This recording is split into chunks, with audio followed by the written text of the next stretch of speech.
भारतीय किसान यूनियन जिंदाबाद।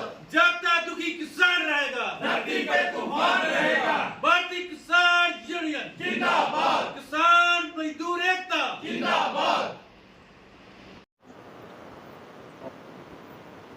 आज हमारे जो भारतीय किसान यूनियन भगत सिंह शहीद के जो ग्रुप से जुड़े हैं, जो सेवा कर रहे हैं, हम उनका क्षेत्र पे यहाँ पे आने पे बहुत बहुत धन्यवाद करते हैं। और हम ये यकीन दिलाना चाहते हैं कि जो हमारे बेटे को इन्होंने अंदर रखा है, जो तशद्दुद किया है, उसका बदला जो है वो हम लेना जानते हैं और लेते आ रहे हैं। भारतीय किसान यूनियन जो किसानों की बहुत बड़ी संस्था है, इसके साथ जब भी धक्का हुआ है, हमने उसके साथ सरकार को भी धक्का वैसे लगाया। अब भी मैं भारतीय किसान यूनियन अमावता ग्रुप से मेरा कहना होता है, ये ग्रुप हम सब एक हैं, लेकिन काफ़ी चीज़ से चले हुए जो पुरानी यूनियन है चली रही है उन्हीं चला रहे हैं।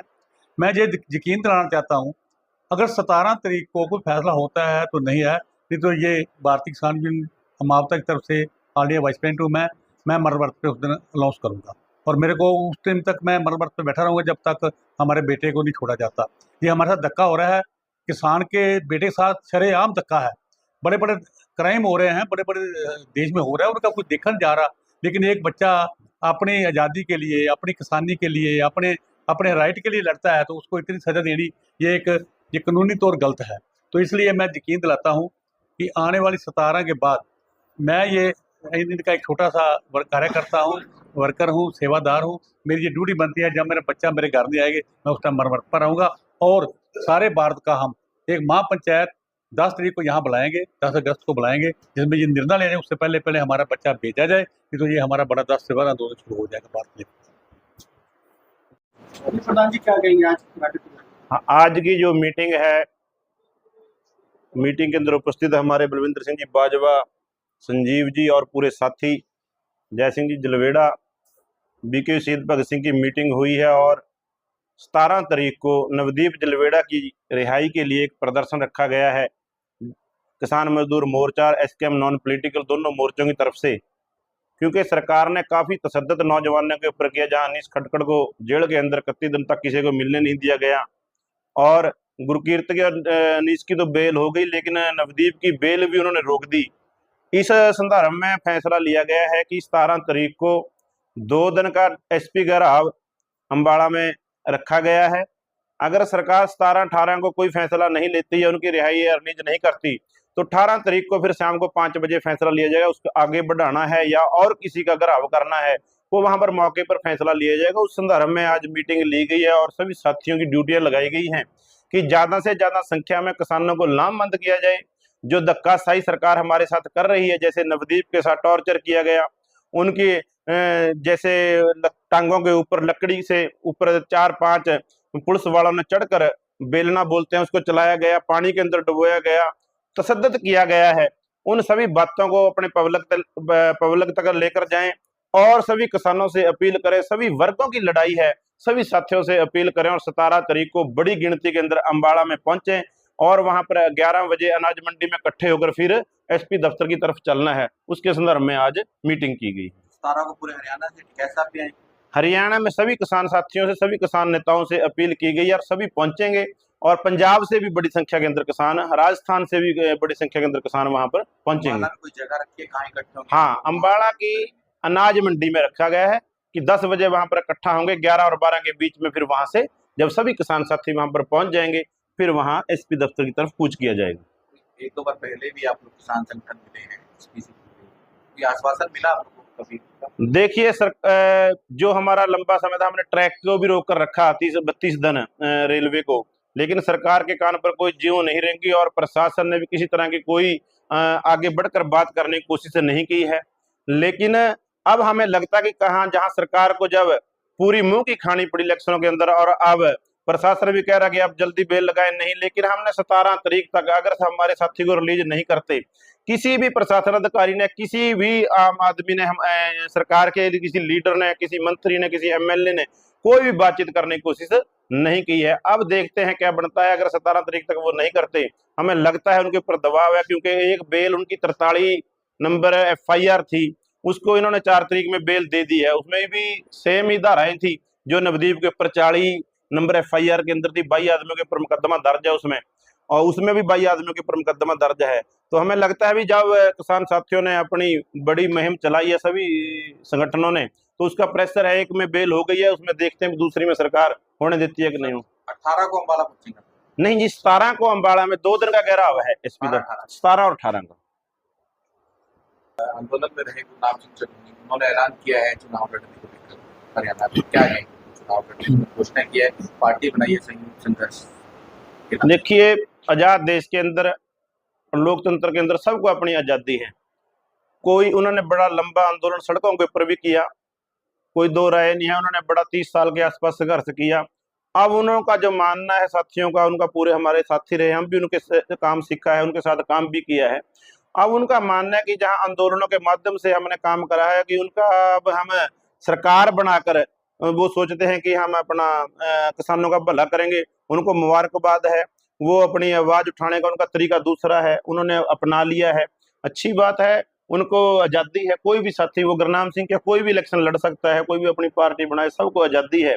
और जिसने जिस मकसद से बनाया है अच्छे कामों के लिए, उनको मुबारकबाद है, वो अपना बात अपनी पब्लिक में ले जाए, हमें तो इससे कोई आपत्ति नहीं है। लेकिन हमारा मानना क्या है, हमारा मानना ये है, इलेक्शन के लिए 50% 51% पब्लिक का समर्थन चाहिए, और आंदोलन करने के लिए अगर 1% लोग भी सड़कों पर आ जाएं तो 3 काले कानून जैसे रद्द हो जाते हैं। ऐसे ही हमारा मानना है कि अगर हम संघर्ष के रास्ते से जितनी जल्दी अपनी मांगे मनवा सकते हैं, अगर आज हम एमएसपी गारंटी के कानून की बात पूरे देश के अंदर आपके मीडिया के माध्यम से, विपक्षी लोगों के माध्यम से और सरकार को, हर एक गली मोहल्ले चौराहे के ऊपर किसानों ने, मजदूरों ने सवाल पूछा, हम अपने आंदोलन को कामयाबी मानते हैं। और आज विपक्ष के लोग भी कहते हैं हम एमएसपी गारंटी का कानून बनाएंगे, जो 2007 में हमारी स्वामीनाथन की रिपोर्ट को दबा कर रखा। इसलिए हमारे जो आंदोलन का रास्ता है, हम उसे अच्छा मानते हैं, और हमें आस और उम्मीद है, जैसे हमने 3 काले कानून रद्द करवाए, अगर हम सोचते कि 273 एमपी बनाएंगे और उसके बाद कानून रद्द कराएंगे, शायद संभव नहीं था।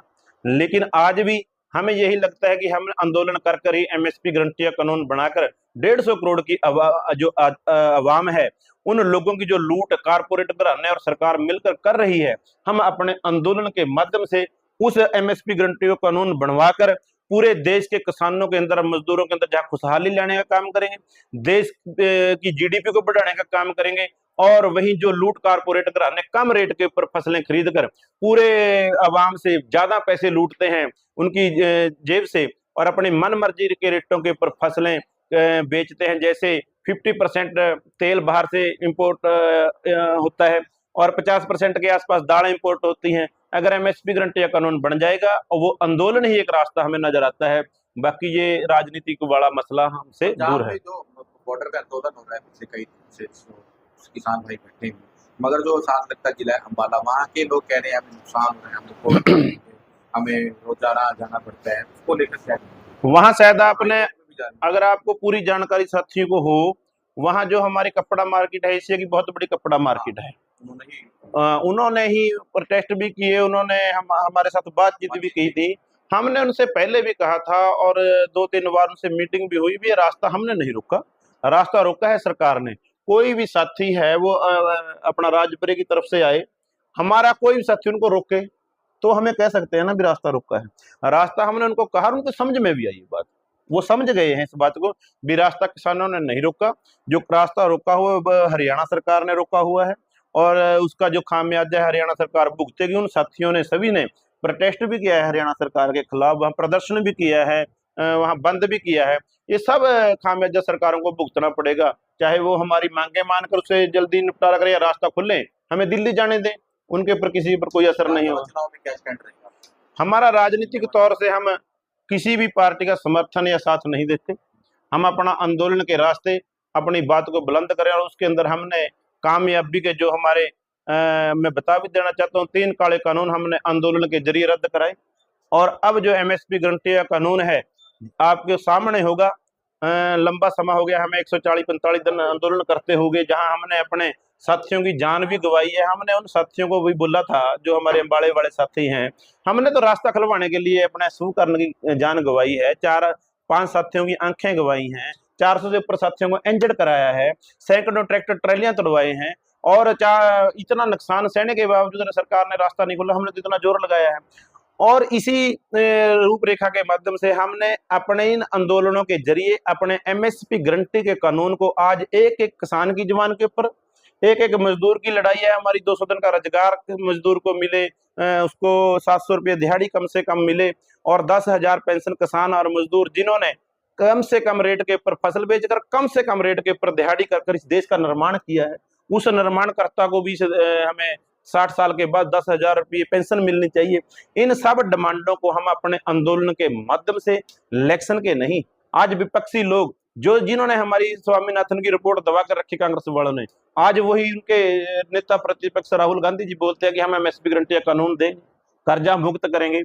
हम अपने आंदोलनों के माध्यम से इतना मजबूर करेंगे पॉलिटिकल लोगों को कि वो ये हमारे खिलाफ जो 75 साल के अंदर जितने भी कानून किसान और मजदूर के खिलाफ बने हैं, दोबारा कोई भी किसान और मजदूर के खिलाफ कानून बनाने की ना सोच सके। ऐसा माहौल हमने अपने आंदोलनों के माध्यम से करना है। राजनीतिक तौर पर हमारा मानना है, इनकी सोच एक ही है, कारपोरेट के खिलाफ कोई नहीं बोलता, WTO के खिलाफ कोई नहीं बोलता, इसलिए हमने सभी वर्गों को लामबंद करना है, सभी वर्गों की लड़ाई है। जैसे अब बिजली बिल इन्होंने लागू कर दिया गया है, 2023 एक्ट बना दिया गया है, जिसके अंदर सबको स्मार्ट वो अपना मीटर लगाने पड़ेंगे, और सभी ग्रिड इन्होंने कारपोरेट घरानों को बेच दिए हैं।